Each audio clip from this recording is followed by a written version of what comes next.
Can a society's, its moral compass, can it literally affect something as fundamental as how long people live?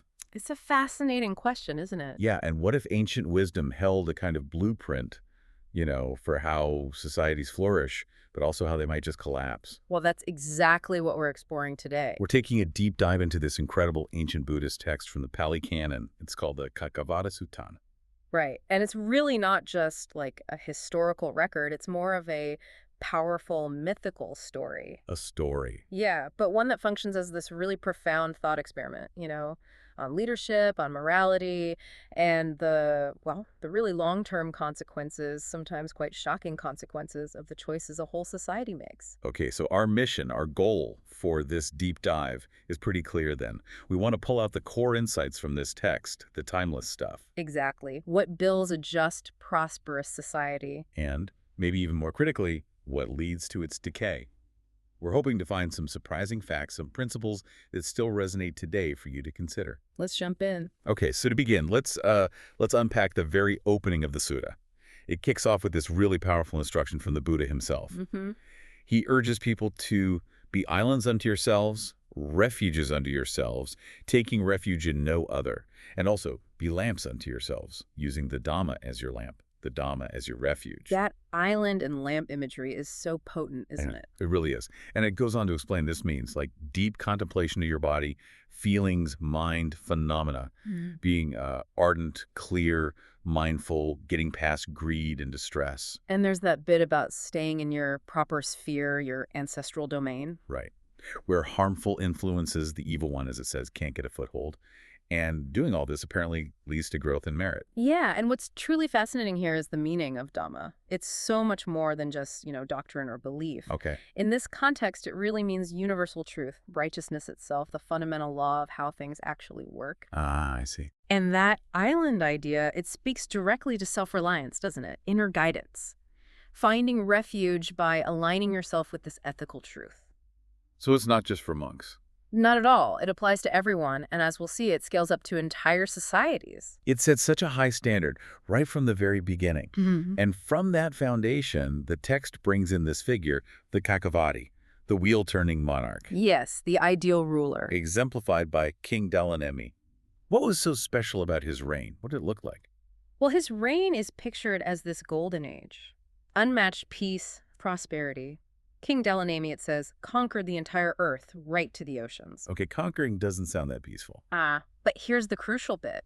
He did it without weapon or rod. Without weapons, how? He ruled purely by Dhamma, through righteousness, moral principle. His authority wasn't based on military force, but on the sheer moral weight and wisdom of how he governed. Wow, okay, so his power was ethical power. Precisely. And his rule wasn't just peaceful, it was seen as almost divinely blessed. This is symbolized by the 7 jewels. Right, the 7 jewels. I remember reading about those.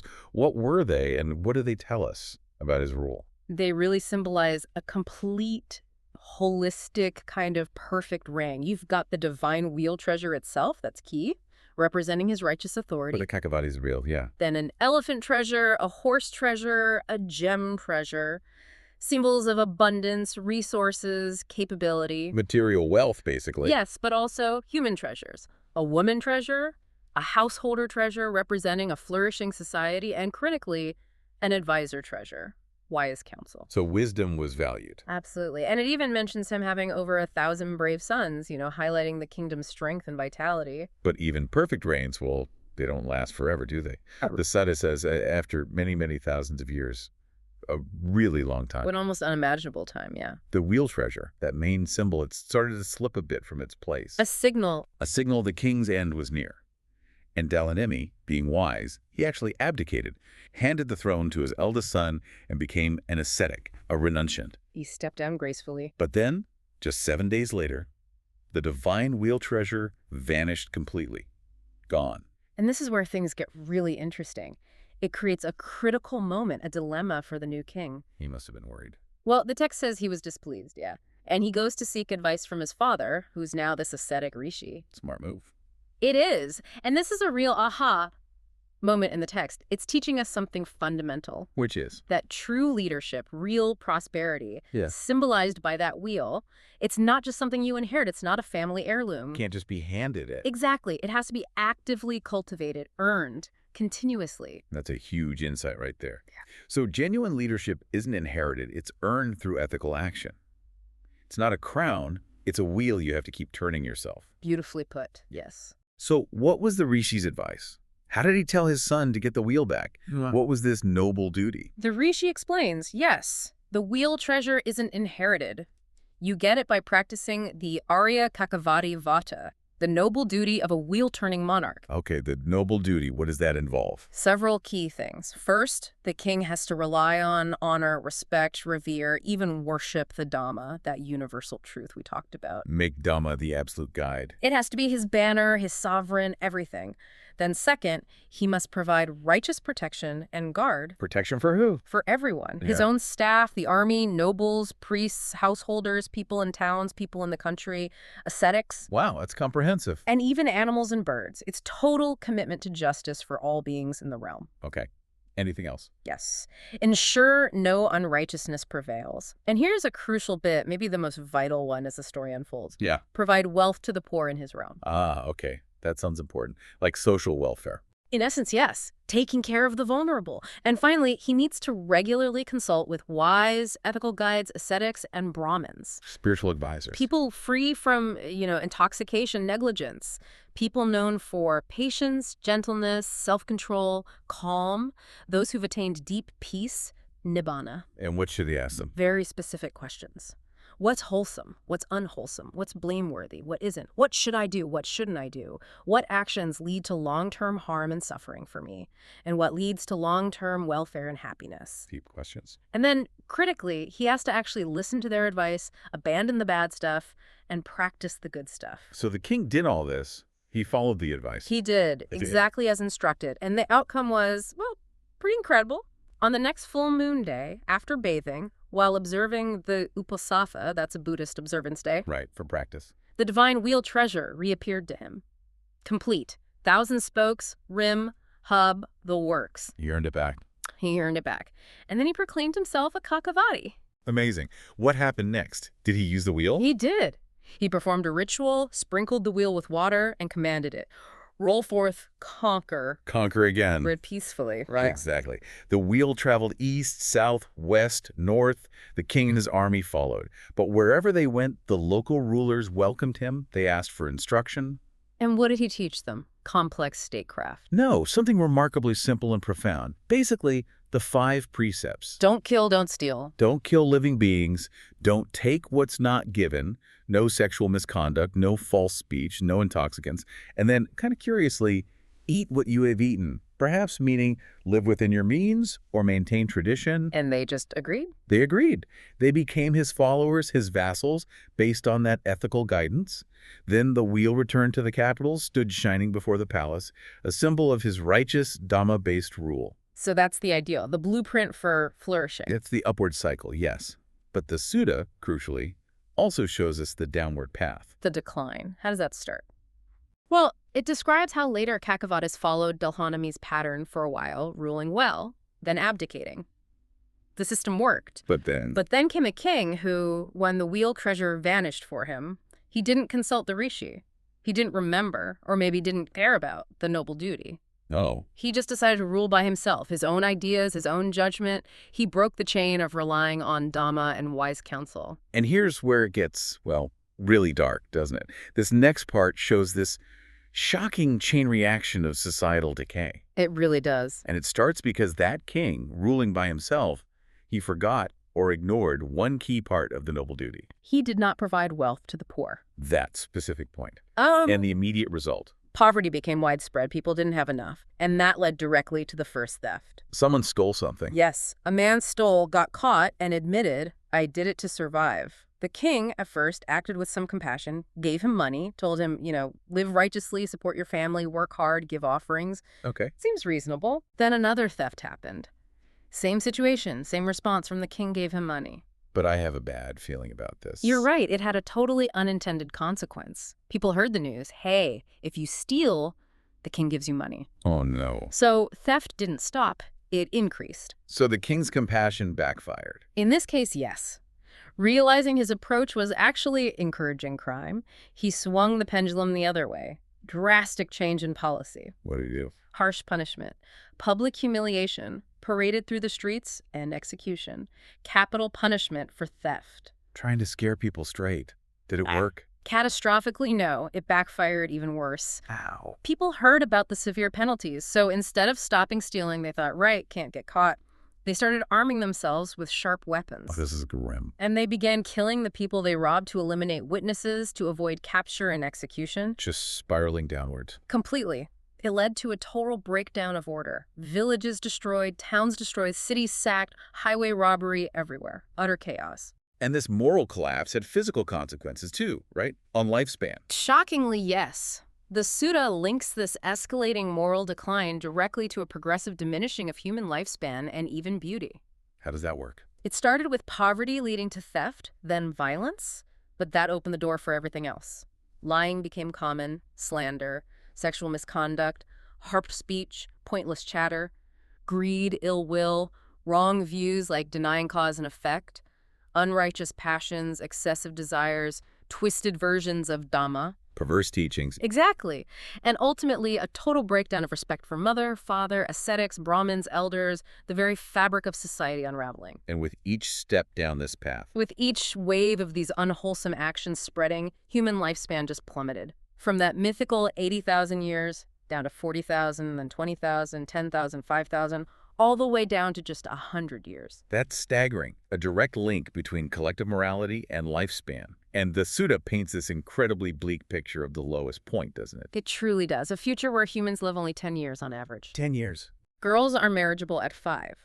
Basic, good foods, ghee, butter, oil, honey, salt, they vanish. The best food available is this coarse grain kudrasaka. Just subsistence. Worse than that. The 10 wholesome actions, kindness, honesty, etc., they completely disappear.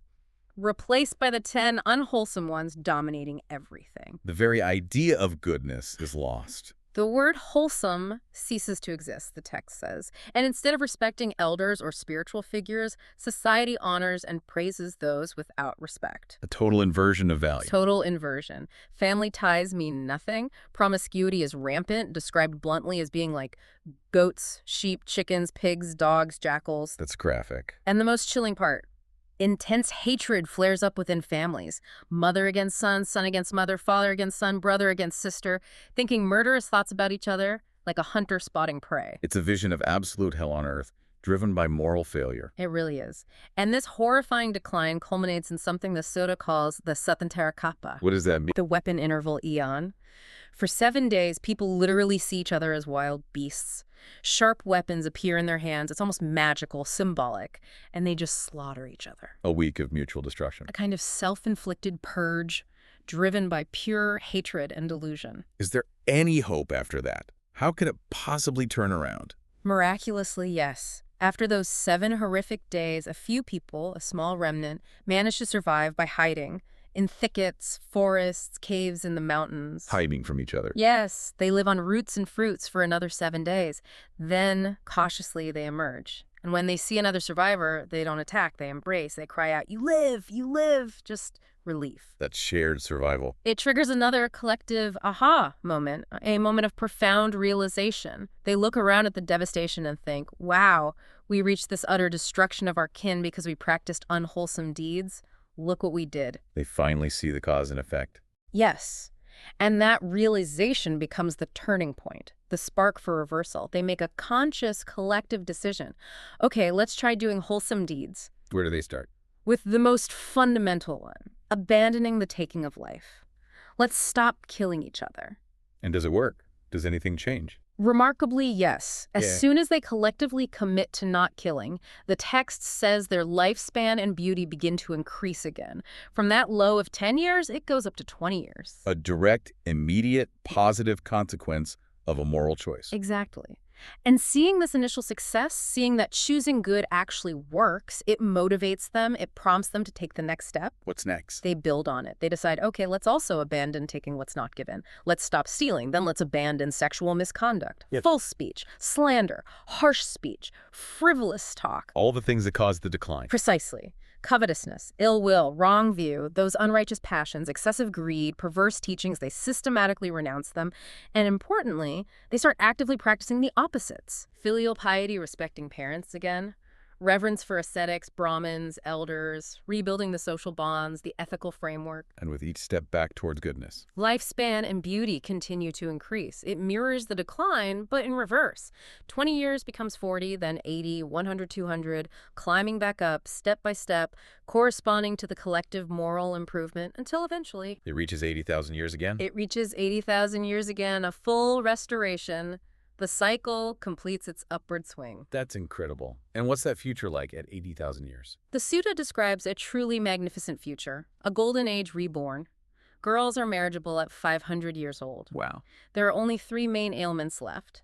Desire as a fundamental impulse, hunger, and old age. Just the basic conditions of existence, not the diseases born of imbalance. Life becomes simpler, healthier. And Jambudvipa, the Indian subcontinent, becomes incredibly rich, prosperous, densely populated. Villages, towns, capitals everywhere. Described like a thicket of reeds. It's so full of life and activity. Sounds idyllic. Varanasi, the ancient city, becomes Ketumati, a glorious leading capital among 84,000 cities. It's a picture of utopia achieved through righteousness. And is there a Cakkavatti then? Yes. This era sees the rise of another great wheel-turning monarch, King Sanka. He rules righteously, just like Delanemi, complete with the 7 jewels. The cycle returns to the ideal ruler. And perhaps most significantly, in this future golden age, Maitreya Buddha appears. The future Buddha. The next fully enlightened one. Perfect in knowledge and conduct, teaching the Dhamma, that same timeless universal truth, beautiful in the beginning, middle, and end, just like the Buddha of our time. And King Sanka, what happens to him? King Sanka himself, inspired by Maitreya Buddha, eventually renounces his kingdom. He gives great gifts, ordains as a monk under Maitreya, and attains full enlightenment himself. Arahatship. So the worldly ruler achieves the ultimate spiritual goal, a perfect end to the cycle. A perfect completion, yes. Okay, wow. We've journeyed through these huge cycles, grand kingships, terrifying moral decay, and then this incredible resurgence. Let's try and tie this back to where we started. Okay. This whole deep dive began with that instruction from the Buddha. Be islands unto yourselves, refuges unto yourselves, taking Dhamma as your lamp. How does that very personal spiritual advice connect to these vast sweeps of civilization rising and falling that we just explored? That's the crucial connection, isn't it? The sutta cleverly uses the same language for both the individual practitioner and the society. Those instructions for personal conduct being mindful, virtuous, seeking wisdom, they are the micro-level reflection of the macro-level principles that govern societies. So the health of the society depends on the health of the individuals within it. Fundamentally, yes. And the sutta explicitly draws this parallel later on. Remember, it said practicing mindfulness and staying in one's proper sphere leads to growth in merit. Yes. Well, it then elaborates on what that growth means for a dedicated practitioner, talking about growth in long life, beauty, happiness, wealth, and strength. The same terms used for the flourishing society. Exactly. But here, they're given a deeper spiritual meaning, not just material. Okay, so what does long life mean for an individual practitioner in this sense? Not just living 80,000 years, presumably. Right. It refers to developing profound mental powers, the 4 bases of psychic power: will, energy, mind, investigation, perfected through deep concentration. This allows the mind to become so stable and enduring, it said one could potentially endure for an eon, or the remainder of an eon. It's about mental mastery and resilience. I see. Inner endurance, not just physical years. What about beauty? Spiritual beauty here means being deeply virtuous, living by moral rules, like the Padamukha for monks, having excellent conduct, being so mindful you see danger even in the tiniest fault. It's the beauty of a refined character. Okay. And happiness. That refers to attaining the jhanas, profound states of meditative absorption, characterized by seclusion from desires, from unwholesome states filled with rapture, joy, deep equanimity, a happiness far beyond ordinary pleasure.